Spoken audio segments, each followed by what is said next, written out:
కూరగాయల సాగులో నర్సరీ దశ ఎంతో ముఖ్యమైనది. అందుకే నారుమడి దశలోనే రైతులు శ్రద్ధ వహించాలి. ఇప్పుడు 190% మంది రైతులు హైబ్రిడ్ విత్తనాలని ఎక్కువగా వాడుతున్నారు.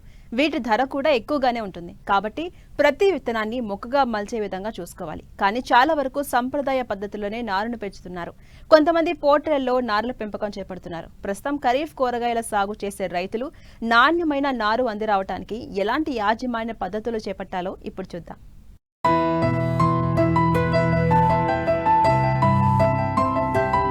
తెలుగు రాష్ట్రాల్లో ఏడాది పొడవునా కూరగాయలు పండించుటకు అనువైన వాతావరణ పరిస్థితులు ఉన్నప్పటికీ దిగుబడి తక్కువగా ఉంది.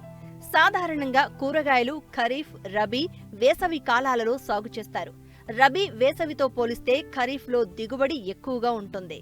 ఖరీఫ్ పంట అనగా వర్షంపై ఆధారపడి ఋతుపవనాల రాక నుంచి ఋతుపవనాల తిరోగమనం వరకు పండించే పంటలు అని చెప్పవచ్చు. ఈ సీజన్లో సాగు విస్తీర్ణం అధికంగా ఉండి దిగుబడి పెరగడం వల్ల రైతుకు ఆదాయం కూడా పెరుగుతుంది. కాబట్టి ఖరీఫ్ కూరగాయలు సాగు చేసే రైతులు మొదట నారు పెంపకంపై జాగ్రత్తలు వహించాలి. ముఖ్యంగా కొన్ని రకాల కూరగాయ పంటలకు ముందుగా నారు పోసి తర్వాత పొలంలో నాటాలి. అయితే ఈ రకాల విత్తనాలకు చాలా ఖరీదు ఉంటుంది. కాబట్టి ప్రతి విత్తనం మొలకెత్తేలాగా చూసుకోవాలి. ప్రతి విత్తనం మొలవాలంటే నారుమడి పెంపకంలో చేపట్టాల్సిన యాజమాన్యం ఏంటో తెలియజేస్తున్నారు సంగారెడ్డి ఏరువాక కేంద్రం శాస్త్రవేత్త సరిత.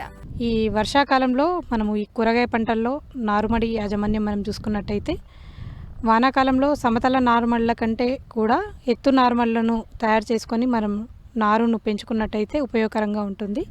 ఈ ఎత్తు నారుమళ్ళ తయారీకి గాను మనము ఎంచుకున్న ప్రదేశము నీటి వసతికి దగ్గరగా ఉండే విధంగా మనం చూసుకోవాలి. పొలాన్ని మనము ఒకసారి 2 సార్లు దున్నుకొని మెత్తగా చేసుకున్న తర్వాత ఎత్తు నార్మల్లను అనేది తయారు చేసుకోవాలి. ఈ ఎత్తు నార్మల్లను తయారు చేసుకునేటప్పుడు మనము వెడల్పు 1 మీటరు, పొడవు 4 మీటర్లు ఉండే విధంగా, అదేవిధంగా పశువుల ఎరువును తగిన మోతాదులో కలుపుకొని మనం ఎత్తు నార్మల్లను అనేది తయారు చేసుకోవాలి.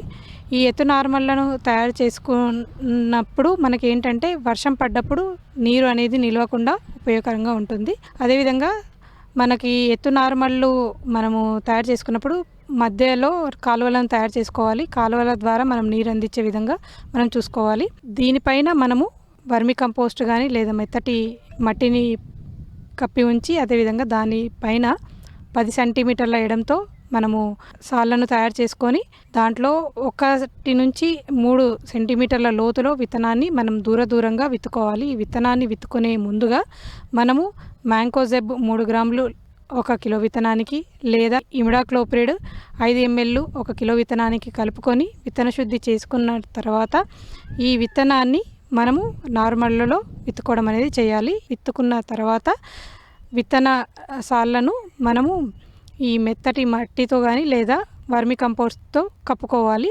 కప్పుకున్న తర్వాత దానిపైన ఈ వరి ఎండుగడ్డిని కప్పి ఉంచాలి. తర్వాత మనము రోజ్ క్యాన్ సాయంతో విత్తన వెంబడే నీరు అందించడం అనేది చేయాలి.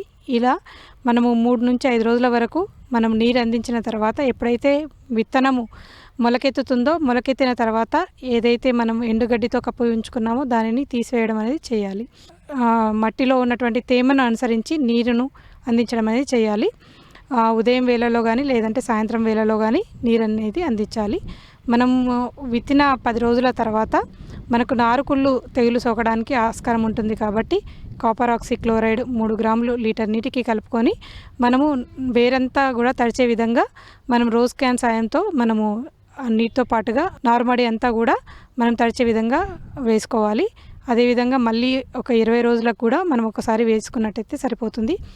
నారుమడి బాగా పెరుగుదల కోసం అని చెప్పేసి మనము 3 పంతములు నీటిలో కరిగేటువంటి ఈ 3 పంతములను 5 గ్రాములు లీటర్ నీటికి కలుపుకొని పైపాటుగా ఒకసారి నుంచి 2 సార్లు వరకు మనం పిచికారి చేసుకుంటే ఎదుగుదల అనేది బాగుంటుంది. ఈ మధ్యకాలంలో మనకు ఎప్పుడైనా బెట్ట పరిస్థితి ఏర్పడ్డా లేదా ఎక్కువ ఉష్ణోగ్రతల కారణంగా మనకు రసం పీల్చే పురుగుల బెడద కూడా ఎక్కువగా ఉండడానికి ఆస్కారం ఉంటుంది. దానికి గాను మనము వేప నూనెను కషాయాన్ని 5 ml లీటర్ నీటికి కలుపుకొని పిచికారి చేసుకోవడము, లేదంటే ఇమిడాక్లోప్రిడ్ 2 ml 1 లీటర్ నీటికి కలుపుకొని మనం పిచికారి చేసుకున్నా కూడా ఈ పురుగుల బెడదను మనం చాలా వరకు తగ్గించుకోవచ్చు. ఈ నారు నాటడానికంటే ముందు 1 నుంచి 2 రోజులు నీరు అందించకుండా ఉంచి తర్వాత నారు నాటడానికంటే 2 గంటల ముందు బాగా నీటి తడిని అందించి దాని తర్వాత నారును పీకడం అనేది చేయాలి. తర్వాత దాన్ని ప్రధాన పొలంలో నాటుకోవడం అనేది చేసుకోవాలి. సంప్రదాయ పద్ధతిలో కంటే ప్రోట్రేలలో నారును పెంచడం వలన ప్రతి విత్తనం నారు మొక్కగా అందివస్తుంది. షేడ్ నెట్లలో వాతావరణం నియంత్రణలో ఉంటుంది కనుక చీడపీడలు సోకే అవకాశం చాలా తక్కువగా ఉంటుంది. నారు మొక్కల్లో వేరు వ్యవస్థ సమానంగా పెరగడం వల్ల ప్రధాన పొలంలో నాటేటప్పుడు ఎలాంటి ఒత్తిడికి గురికావు. నాటిన వెంటనే పెరుగుదలకు అవకాశం ఉంటుంది కనుక దిగుబడులు ఆశాజనకంగా ఉంటాయి. అదేవిధంగా ఈ మధ్య కాలంలో మనకు నారుమడి పెంపకం అనేది పోట్రేలలో కూడా చేస్తూ ఉన్నారు. ఈ పోట్రేలలో పెంచినటువంటి నారు అనేది ఆరోగ్యవంతంగా అదేవిధంగా దృఢంగా ఉండడం అనేది చేస్తుంది. ఈ పోట్రేలలో పెంచేటప్పుడు షేడ్ నెట్స్ కింద పోట్రేలను ఉంచే విధంగా మనము ప్లాన్ చేసుకొని మనం పోట్రేలలో నారును పెంచుకోవాలి. ఈ పోట్రేలలో పెంచేటువంటి నారుకు గాను కోకోపీట్ మిశ్రమాన్ని మనం వాడుకోవాలి. మామూలుగా టమాటో, మిరప వంటి 98 గుంతలు ఉన్నటువంటి పోట్రేలను ఉపయోగించుకోవాలి. అదేవిధంగా క్యాబేజ్ లాంటి వాటికి 56 గుంతలు ఉన్నటువంటి పోట్రేలను మనము ఉపయోగించుకున్నట్టయితే సరిపోతుంది. ఈ పోట్రేలలో మనము కోకోపీట్, వర్మీ కంపోస్ట్ కలిపినటువంటి మిశ్రమాన్ని 1 కిలో చొప్పున నింపుకొని దాంట్లో ఒక్కొక్క విత్తనాన్ని విత్తుకొని తర్వాత ఒక 10 నుంచి 15 పోట్రేలు ఒకదాని మీద ఒకటి ఒక 3 రోజుల వరకు పెట్టి దానిపైన ఏదైనా కవర్తో కప్పి ఉంచాలి. తర్వాత ఎప్పుడైతే మనము విత్తనము మొలకెత్తడం అనేది స్టార్ట్ అవుతుందో దాన్ని తీసి మనము మళ్ళీ షేడ్ నెట్స్ కింద పరుచుకోవడం అనేది చేయాలి. తర్వాత మనము రోజ్ క్యాన్ సాయంతో నీరుని అందించడం అనేది చేస్తూ ఉండాలి. ఈ మధ్యకాలంలో మనకి పోషకాలకు గాను 3/19లను పైపాటుగా మనము 5 గ్రాముల చొప్పున లీటర్ నీటి కలుపుకొని పిచికారీ చేసుకోవడం అనేది చేయాలి.